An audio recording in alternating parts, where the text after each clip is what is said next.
Les voy a proyectar a ustedes unas diapositivas interesantísimas y preciosas al mismo tiempo. Interesantísimas porque se trata del alunizaje del Apolo 11, que es la primera vez en la historia que el hombre pone el pie en la Luna.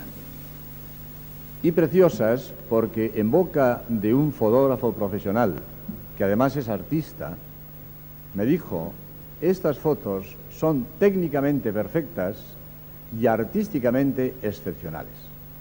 Pues esto es lo que veremos al terminar la conferencia. Estas diapositivas tienen además el valor de que perpetúan un hecho irrepetible, como es la primera vez de la historia que el hombre pone el pie en la Luna. Esto es irrepetible. Por eso este hecho no se olvidará jamás. Lo mismo que el viaje de Colón. El viaje de Colón ha pasado a ser un hecho histórico. Hoy el ir a América no es noticia, es un viaje rutinario. Pero el viaje de Colón consta en la historia. Pues lo mismo. Este alunizaje del Apolo 11 constará para siempre en la historia, mientras otros viajes de otros Apolos, pues quizás se olviden. Ustedes recordarán que los últimos viajes que se hacía a la Luna, pues ya no eran noticia, y estaban los cosmonautas paseándose en la Luna, y aquí en la Tierra ni se hablaba de ellos. Quizás se avisaba que ya regresan, y habían estado mejor una semana en la Luna, y dejaba de ser noticia.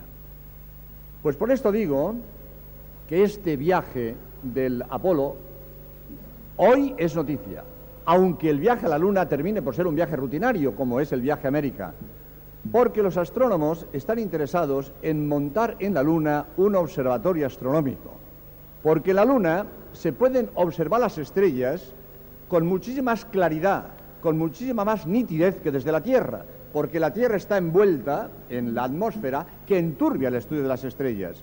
Y en la Luna, como no hay atmósfera, se ve todo mucho más claro, con mucho más nitidez. Y los astrónomos hablan, con el tiempo quizás se haga, de instalar un observatorio astronómico allí en la Luna. Entonces el viaje a la Luna será un viaje puramente rutinario y dejará de interés. Pues a pesar de la proeza del Apolo 11, que vamos a ver hoy, yo creo que mayor proeza fue el Apolo 13, aunque de él apenas se habla y mucha gente ni se acuerda y otros ni han oído hablar. El Apolo 13 ha sido la mayor proeza de todos los viajes espaciales.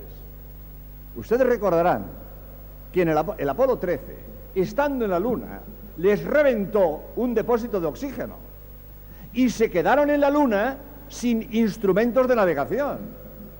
Y estos hombres volvieron a la Tierra orientándose con un sencillo sextante, como nuestros antiguos navegantes.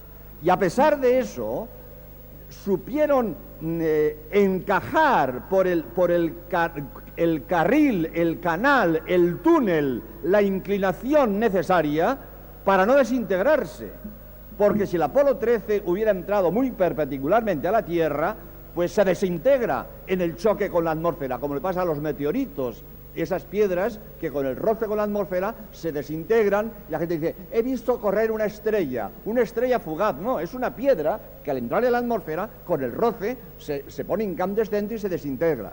Esto le hubiera pasado al Apolo 13 si entra demasiado perpendicular.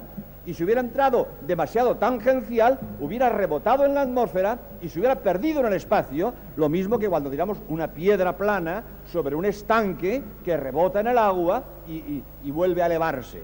Esto le hubiera pasado al Apolo 13 si no entra exactamente por donde tenía que entrar, exactamente con la inclinación precisa. Y esto lo hicieron aquellos cosmonautas sin instrumentos de navegación, con un sencillo y primitivo sextante. Por eso digo, la gran proeza del Apolo 13. Con razón, aquellos tres cosmonautas, cuando son izados a bordo del portaaviones Iwo Jima, lo primero que hacen es quitarse el gorro y dar gracias a Dios de que están sanos y salvos en la Tierra, porque podemos comprender el estado de ánimo de estos hombres cuando estaban en la Luna y se quedan sin aparatos de navegación. Por lo tanto, digo, Gran proeza del Apolo 11, pero más proeza el Apolo 13. Con todo, vamos a analizar hoy el Apolo 11, que es de lo que se tratan las diapositivas que vamos a ver después. Vamos a ver primero las dificultades técnicas que ha tenido que superar el hombre para llegar a la Luna. Y después veremos lo que es el cosmos. Y vamos a comparar un poco una cosa con otra. Porque al ver lo que es el cosmos, al fin y al cabo soy jesuita y soy apóstol, y si hablo de astronomía es porque la astronomía lleva a Dios. Me gusta la astronomía. Me he leído más de 100 libros de astronomía para sacar los datos que voy a dar aquí en un rato.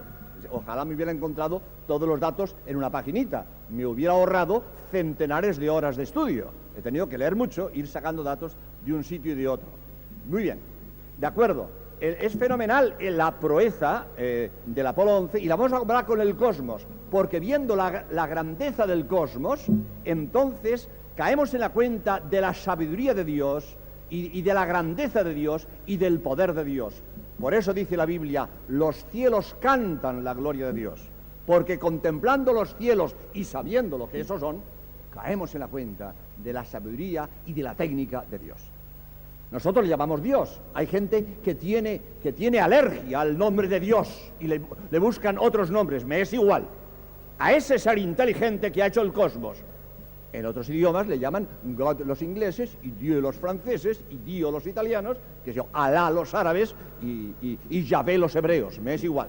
La palabra es lo de menos. Lo importante es que al final caigamos en la cuenta de ese ser maravilloso, de esa inteligencia maravillosa, de ese gran matemático que ha hecho el cosmos. Eso será la conclusión de esta conferencia.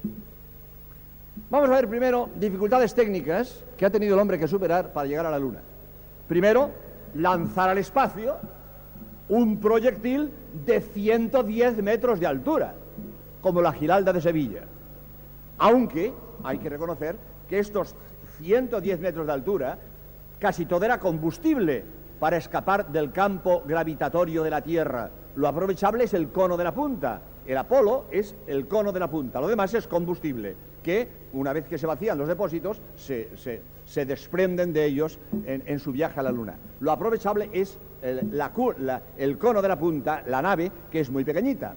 Yo estuve dando conferencias en Estados Unidos y entre otros sitios hablé en la base aérea de Andrews a los jefes y oficiales de la aviación americana. Y aproveché que estaba en Washington y me fui al Smithsonian Institution, que es un museo del aire y del espacio, donde están las principales aeronaves de la historia de la aviación. Allí está el avión de los hermanos Wright, los primeros que volaron a principios de siglo. Allí está el avión de Lindbergh, el primero que cruzó el Atlántico en solitario. Allí está el avión de Willie Post, que fue el primero que dio la vuelta al mundo en avión en solitario. Allí está, por supuesto, todas las naves espaciales. Hay un gemelo del Skylab, el que se desintegró en la atmósfera. Yo he estado dentro de ese Skylab, el gemelo. Hay otro gemelo del módulo lunar, que se quedó en la Luna, etc. Bueno, y están también los Apolos. Pues yo tuve la dicha de acariciar cariñosamente al Apolo 11, que está allí. Está allí. Es emocionante estar acariciando la misma nave que fue y volvió a la Luna. Está allí. Por cierto, que es muy pequeña, es de este tamaño. Y llama la atención cómo en una nave de este tamaño, 3 hombres han ido a la Luna y han vuelto. Muy pequeña, está cubierta de plástico para que la gente al tocarla no la deteriore más de lo que está. Está muy chamuscada porque entró en la Tierra a 40.000 kilómetros por hora, como voy a decir después, y el roce con la atmósfera la puso a 3.000 grados centígrados y está chamuscada por... Bien. Como digo, primera proeza, pues haber mandado a la Luna una nave espacial. Segunda proeza, pues haber llegado a la Luna.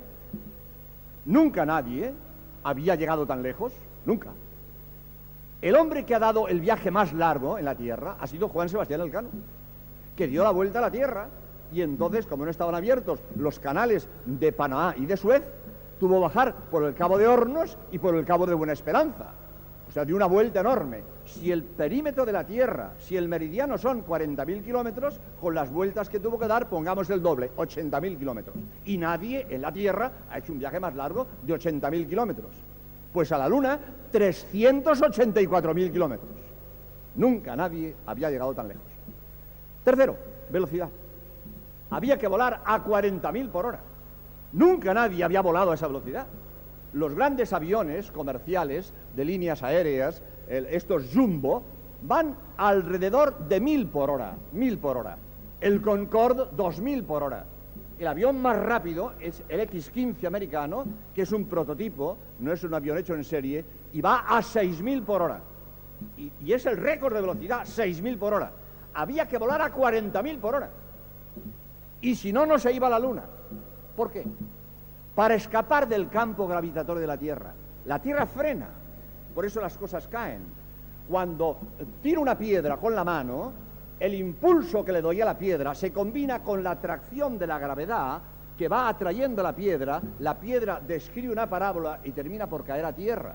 Si en lugar de ser una piedra tirada con la mano es un proyectil de cañón, sale con más velocidad y la parábola es más larga, pero termina por caer a tierra.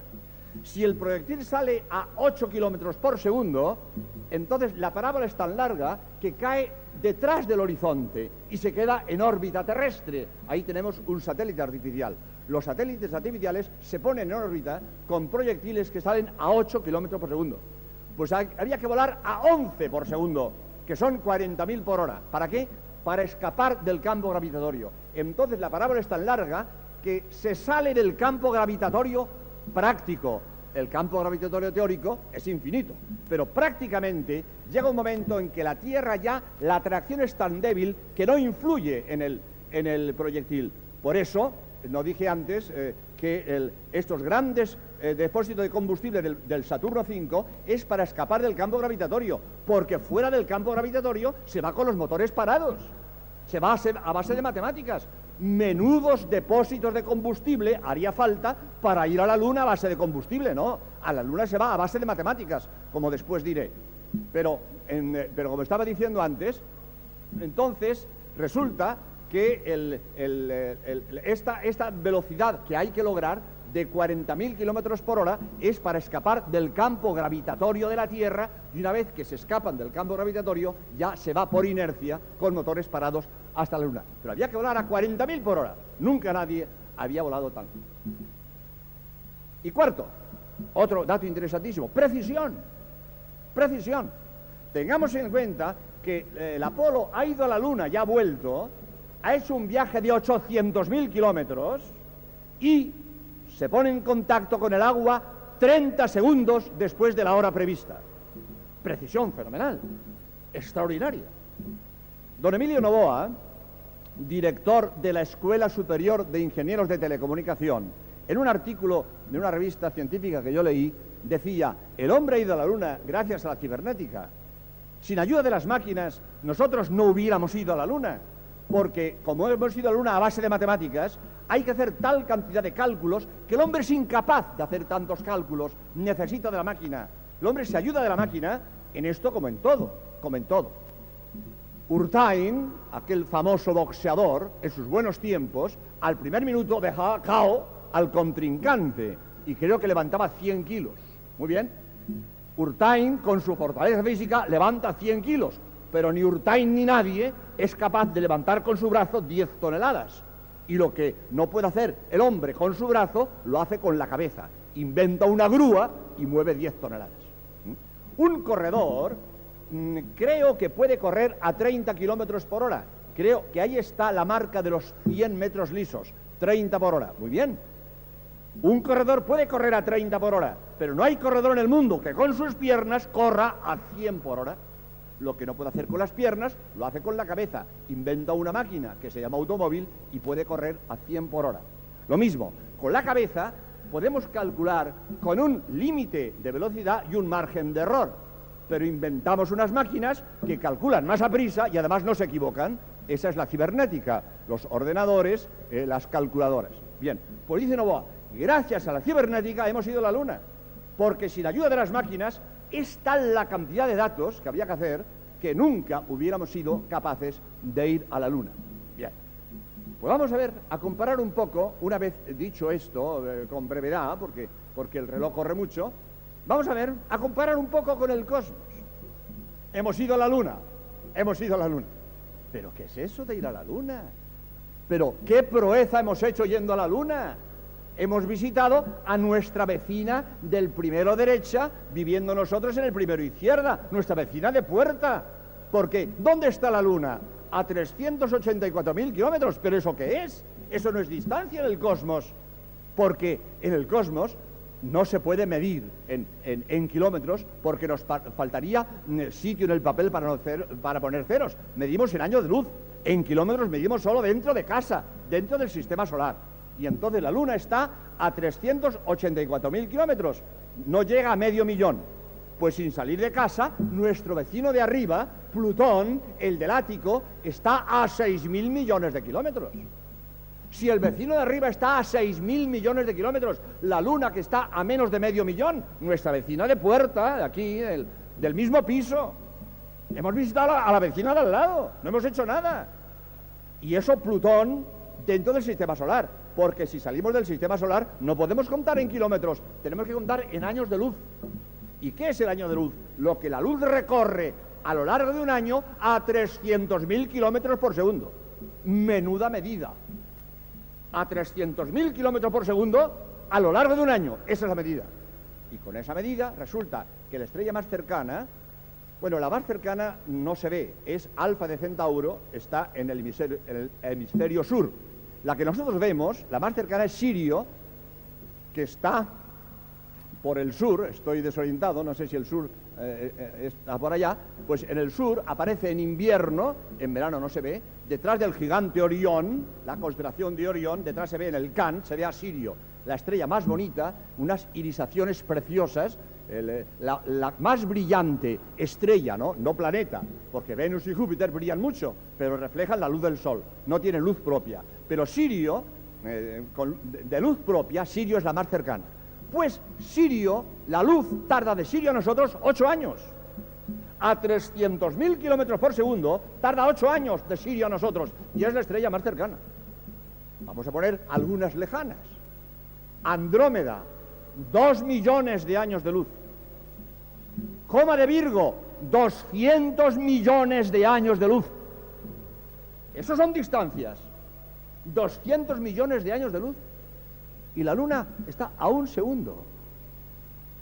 La luz de la Luna a la Tierra tarda 1 segundo. 384.000 kilómetros. 1 segundo.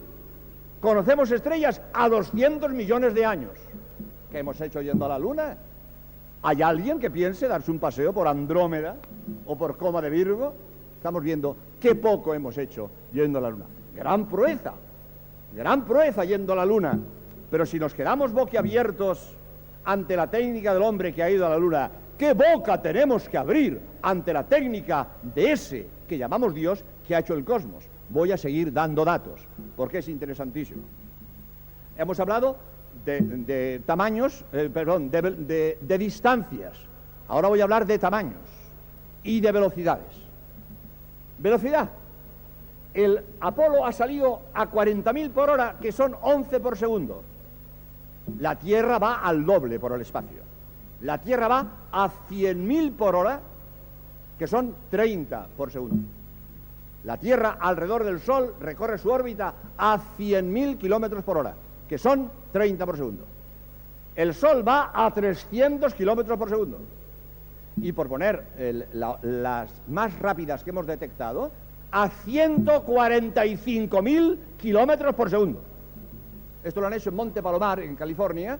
Hay un gran observatorio de 5 metros de diámetro, el telescopio, y ha captado estrellas que van por el espacio a 145.000 kilómetros por segundo.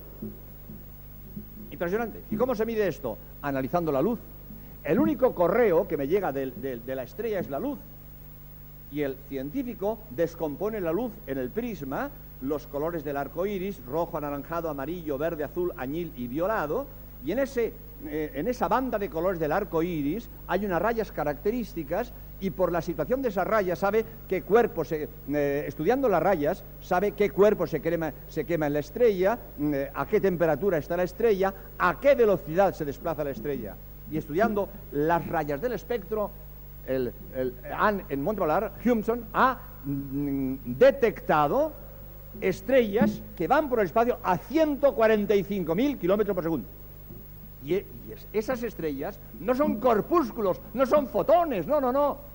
Son monstruos del tamaño que voy a decir. La Tierra, ya he dicho antes, es un grano de arena, un garbanzo que tiene 40.000 kilómetros de perímetro. Bien. El Sol es 1.300.000 veces mayor que la Tierra. El Sol es un saco de garbanzos donde caben 1.300.000 garbanzos del tamaño de la Tierra, de 40.000 kilómetros de perímetro. Y el Sol es una estrella pequeña. Por poner otro ejemplo, Antares, que es una estrella que también sale por el sur en verano, en invierno no se ve, en la constelación del Escorpión, una estrella anaranjada, se llama Antares.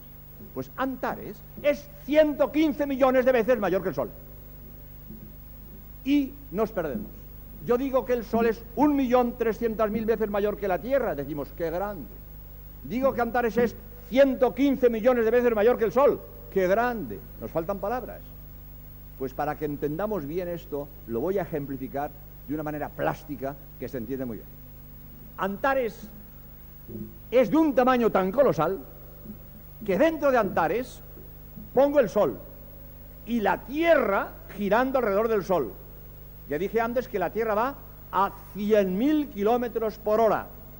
Describe una órbita de 300 millones de kilómetros. El diámetro de la órbita de la Tierra es 300 millones de kilómetros. Para que caigamos en la cuenta lo que es una órbita de 300 millones de kilómetros de diámetro, hemos de saber que eso es el año. El año es lo que la Tierra tarda en darle la vuelta al Sol, lo que la Tierra tarda en recorrer su órbita. Y a 100.000 por hora tarda un año en recorrer una órbita de 300 millones de kilómetros. Pues estos 300 millones de kilómetros diámetro de la órbita de la Tierra es el radio de la estrella Antares.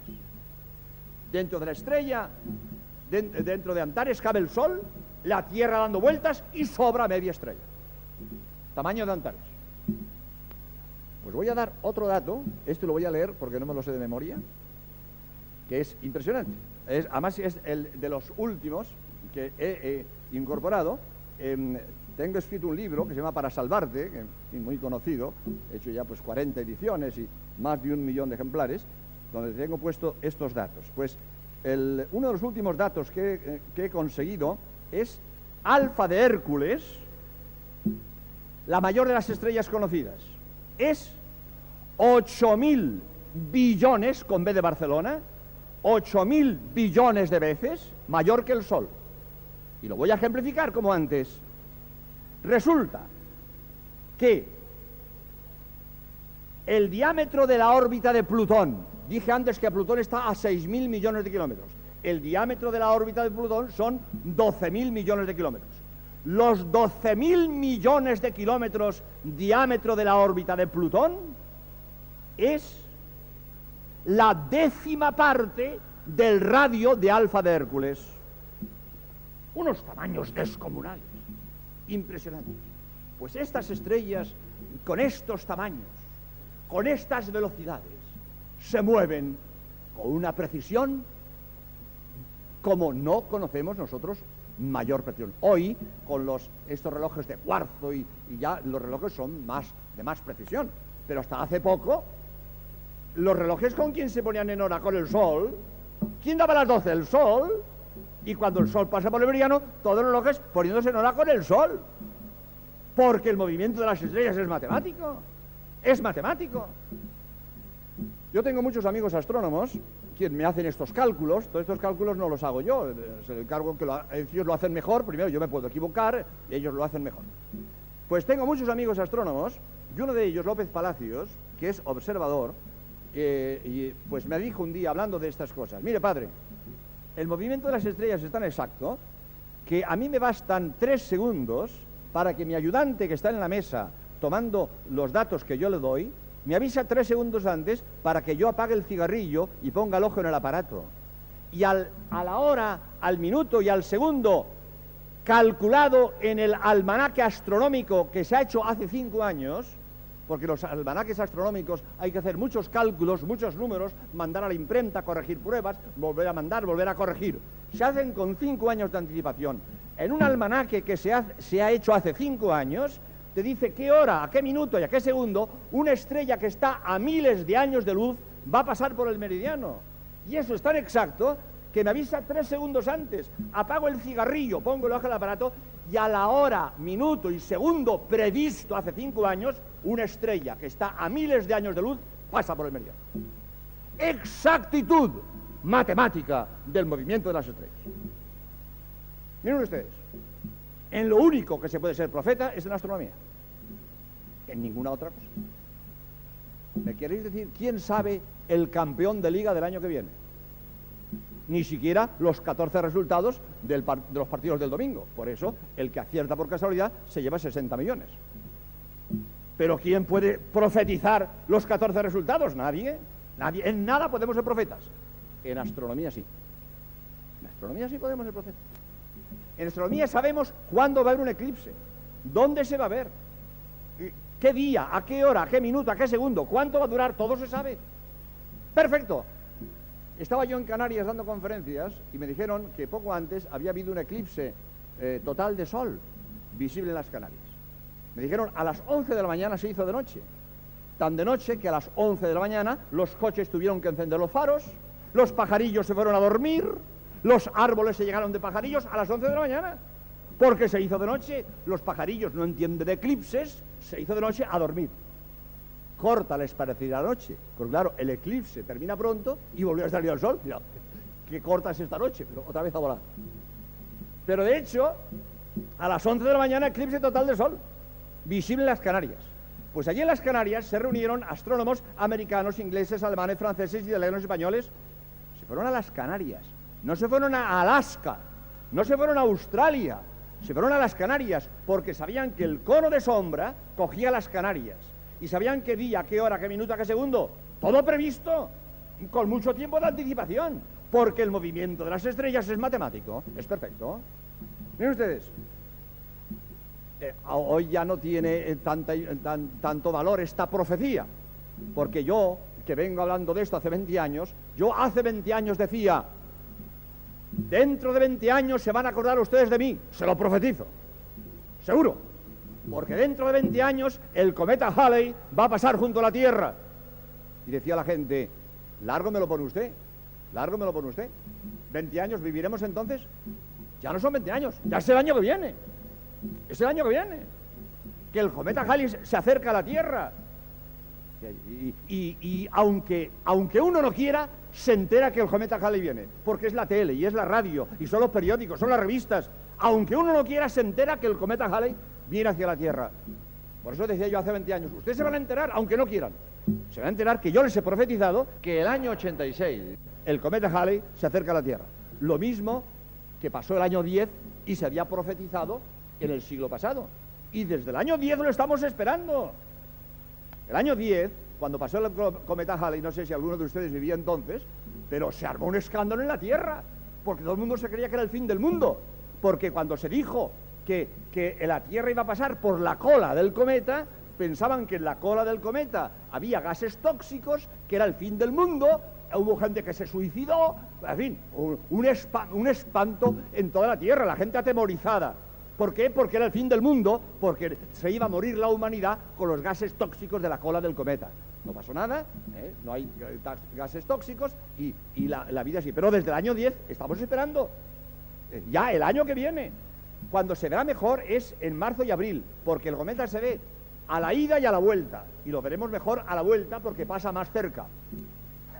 Más cerca son 60 millones de kilómetros, ¿verdad? Más cerca, menuda cercanía.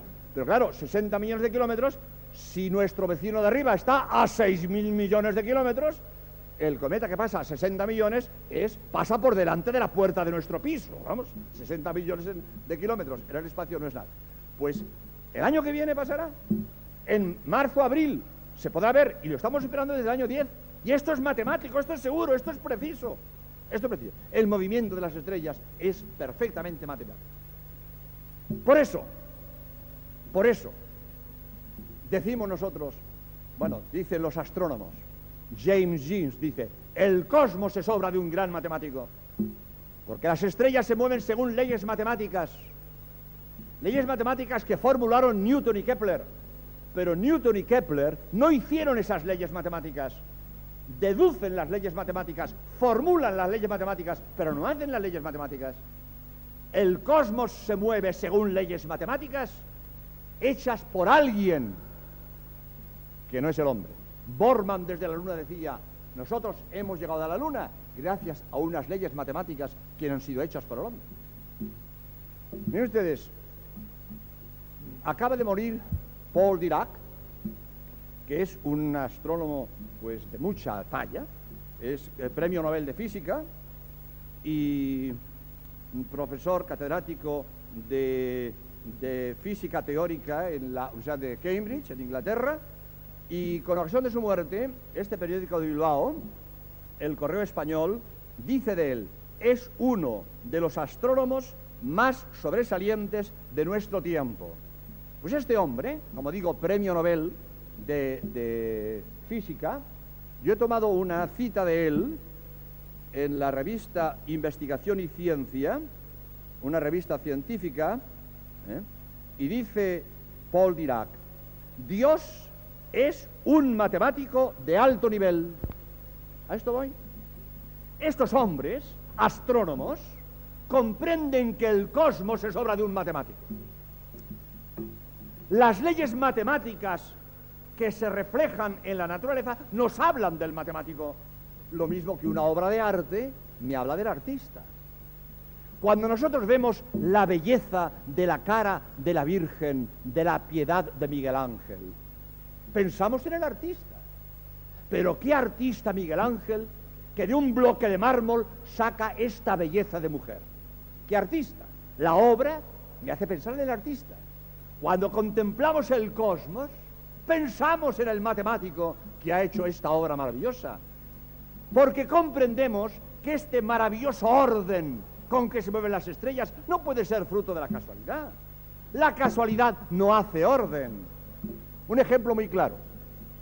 Mi libro tiene 600.000 letras. Para que estas 600.000 letras se ordenen formando palabras y las palabras se ordenen formando frases, hace falta una inteligencia ordenadora. Pero a nadie se le ocurre que para escribir un libro es hacer un cubo, 600.000 letras, tiras un cubo y sale un libro. Hombre, qué casualidad, salió un libro, mira por dónde. Y además, mira, he hecho 40 ediciones. Pues mira, yo meto en un cubo 600.000 letras, tiro el cubo 40 veces y me salen 40 ediciones de un libro. Vamos, es que es ridículo. Ridículo pensar que el orden es fruto de la casualidad. El orden es fruto de la inteligencia. Y cuando yo veo una cosa, una técnica, un orden, pienso en una inteligencia, no pienso en la casualidad. Es ridículo. Es ridículo. Oh, pero yo, mira qué casualidad, eché en un cubo 600.000 letras, tiré el cubo y me salió un libro. Oye, lo eché 40 veces, me salieron 40 libros. Vamos, es ridículo. Es ridículo. Esto, 600.000 letras de un libro y los millones y millones y millones de estrellas que hay en el cosmos. Nuestra estrella, el Sol, tiene 10 planetas. 10. Mercurio, Venus, la Tierra, Marte, Júpiter, Saturno, Urano, Neptuno y Plutón. Los 9 que todo el mundo conoce y el 10º que acabamos de descubrir. El Sol, 10 planetas. Soles como el nuestro, nuestra galaxia, que es la Vía Láctea, nuestro barrio, 100.000 millones de soles como el nuestro, en nuestro barrio. Y galaxias como la nuestra, 10.000 millones de galaxias. Y todos estos miles de millones de estrellas moviéndose con precisión matemática hasta el punto, como dije antes, que podemos predecir con 5 años de anticipación el día, la hora, el minuto y el segundo que una estrella que está a miles de años de luz pasa por el meridiano. Por eso, cuando contemplamos el cosmos, vemos la complicación matemática del cosmos, no tenemos más remedio que caer de rodillas, adorando y admirando la grandeza, el poder, la sabiduría y la técnica de ese a quien llamamos Dios, que es el autor del cosmos. Pues muchas gracias Y ahora paso a la proyección de las diapositivas. Muchas gracias.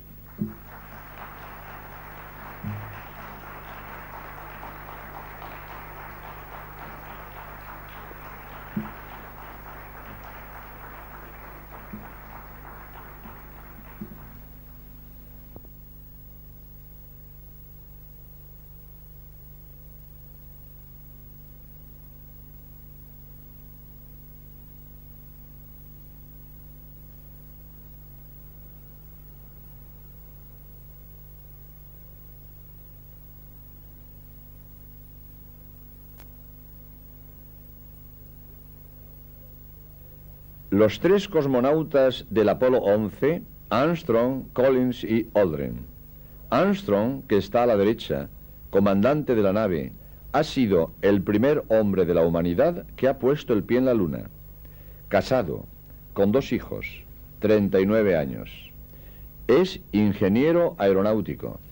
En 1962 batió el récord mundial de velocidad volando en un X-15 a una velocidad 5 veces superior a la del sonido. Aldrin, el de la izquierda, ha sido el segundo hombre que ha puesto el pie en la Luna. Es muy deportista y científico. Fue el número 3 de una promoción de 475 cadetes. Tiene 3 hijos y es muy religioso. Es administrador de la Iglesia Presbiteriana. Collins, el del centro, se quedó en órbita lunar esperando el retorno de los otros 2. También tiene 3 hijos. Es católico, sencillo y bondadoso. Es de buen conformar. Tenía enormes ganas de pisar la Luna, pero cuando le comunicaron que él permanecería en órbita, contestó: no soy celoso.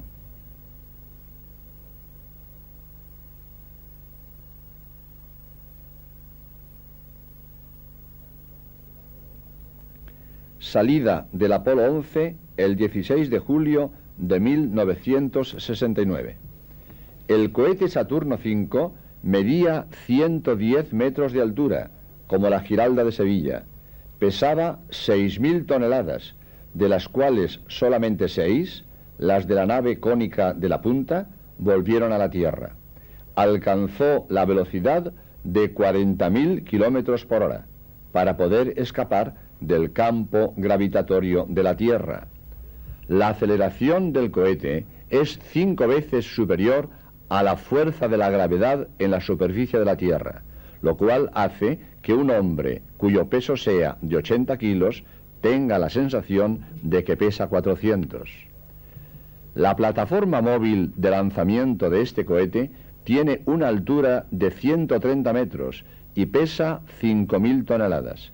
Es la mayor estructura móvil que se conoce. Esta plataforma trasladó el cohete Saturno V desde la nave de montaje hasta el lugar de lanzamiento, situado a unos 6 kilómetros de distancia y a una velocidad de 2 kilómetros por hora. Este es el mayor vehículo conocido en el mundo. La plataforma tiene el tamaño de un campo de béisbol.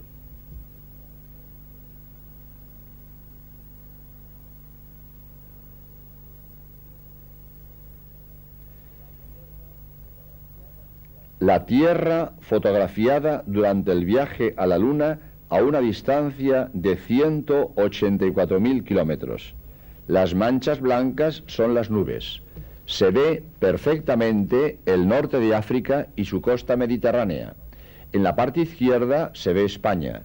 También se ve muy bien, en la parte derecha, la península arábiga, el Golfo Pérsico y el Mar Rojo.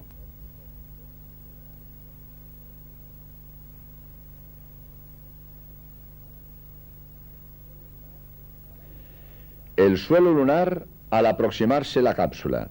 El cráter que se observa más cerca se llama Maestlin. Al fondo se ve una cordillera lunar. Como en la Luna no hay atmósfera, la temperatura sube mucho durante el día lunar al ser calentada por el Sol y baja mucho por la noche al perder calor por irradiación.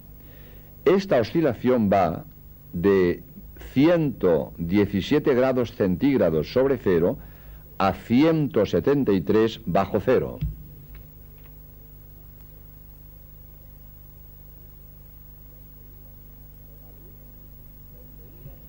Talud, donde iban a caer los cosmonautas.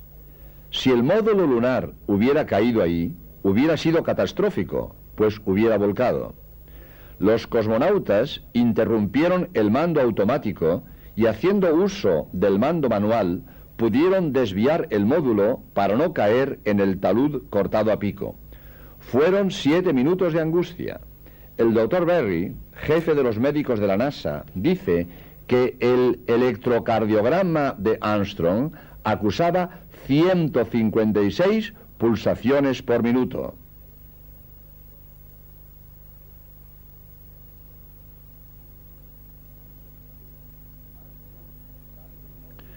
Armstrong sale del módulo y se dispone a poner el pie en la Luna.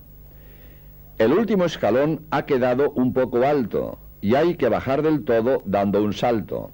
Armstrong estuvo un rato intentando poner el pie en el suelo sin dar el salto, pero no llegaba, hasta que al final se decidió a saltar, como pudimos ver por televisión todos los que esperamos hasta las 4 de la madrugada aquel día de julio de 1969. Este histórico acontecimiento fue presenciado en directo por 600 millones de personas.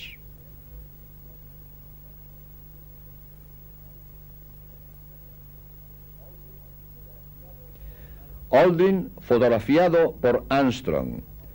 En el cristal del casco de Aldrin está reflejada su propia sombra en el suelo lunar, la persona de Armstrong que le fotografía y el módulo lunar en el fondo.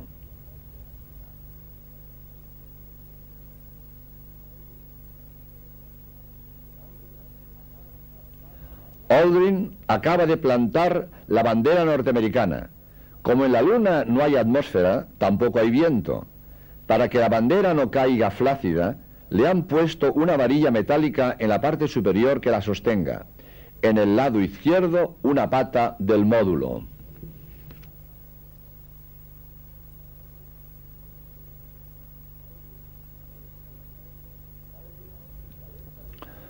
Aldrin se aleja de espaldas llevando los paquetes con los aparatos científicos.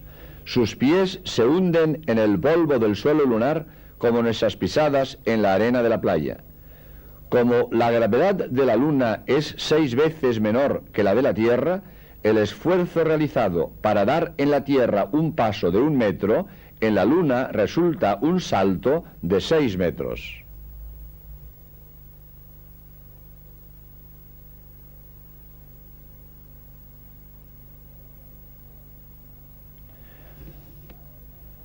Pantalla para reflejar rayos láser. Este aparato permitirá medir la distancia de la Tierra a la Luna con un error de solo unos centímetros, en una distancia de 384.000 kilómetros.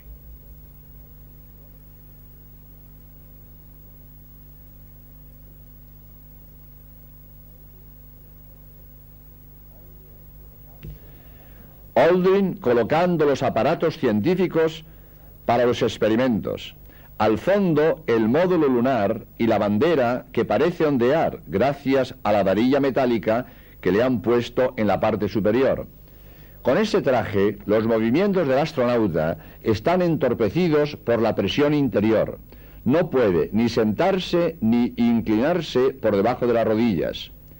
El cielo es negro, pues al no haber atmósfera en la Luna, la luz del Sol no tiene dónde reflejarse.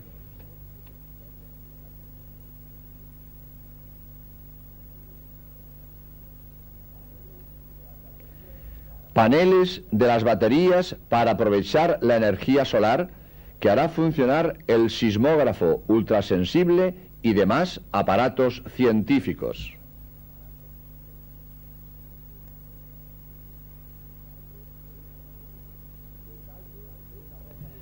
Detalle de una roca lunar.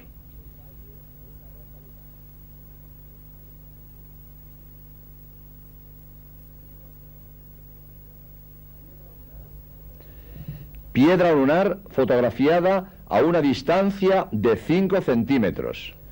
Estas piedras son sometidas a comprobaciones biológicas, contadores de radiaciones y análisis físico-químicos. El estudio de estas rocas tiene mucha importancia para deducir la edad y formación de la Luna, etc.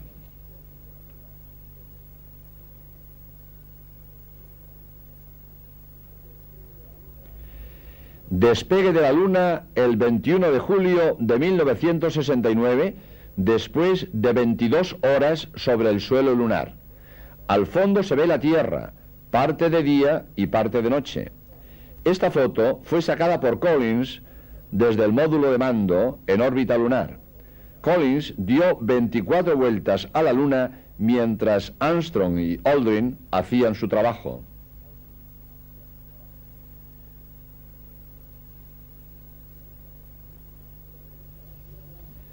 Regreso a la Tierra el 24 de julio de 1969. En una semana, el Apolo recorrió 800.000 kilómetros y el contacto con el agua se realizó 30 segundos después de la hora prevista. La cápsula está chamuscada debido al tremendo roce con la atmósfera, pues entró en ella a la velocidad que salió, es decir, a 40.000 kilómetros por hora. El exterior de la cápsula llegó a la temperatura de 3.000 grados centígrados.